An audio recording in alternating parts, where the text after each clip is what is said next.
In today's video, I'm going to teach you how to transcribe any video with Loom. By the end, you'll know exactly how to open a video in Loom, let it process, reveal the built-in transcript, and copy it to your favorite document app with a couple of practical tips to make the process smooth and reliable. First, head to Loom and open your video. This can be a video you recorded directly in Loom, or one that's already in your library. Once the video is open, give it a moment to finish processing. Depending on the length and quality of the audio, this can take anywhere from a few seconds to a couple of minutes. It's best to keep the tab open during this time. You'll know it's ready when the interface finishes loading and playback feels responsive. Next, look for the transcript panel. It typically appears on the right side of the Loom player. If your browser window is narrow, the panel may be collapsed. Expand it so you can see the text. When you open it, you'll find the transcript that Loom automatically generated from the audio using AI.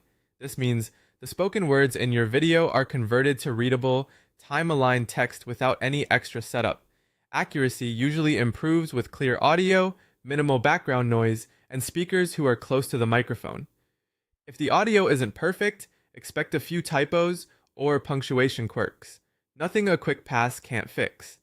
To copy or download the transcript, start by making sure the transcript panel is open and visible. Click and drag to highlight the text you want, or select all if you need the entire transcript. Then copy it and paste it into your preferred editor, like Google Docs, Microsoft Word, or a Notes app. If you want a clean result, consider using paste without formatting to remove extra styles that can come from the web. Once it's in your document, you can tidy line breaks, adjust speaker notes, or add headings as needed. Some Loom plans also include a direct download or export option for transcripts. If you see that available in your interface, use it to grab a file version without copying and pasting. It's a quick way to keep everything consistent and ready for sharing. That's all there is to it. Open your video in Loom, wait for processing to finish, expand the transcript panel, and then copy or export the text. It's fast, it's built in, and it turns your spoken content into searchable, shareable notes in just a few clicks.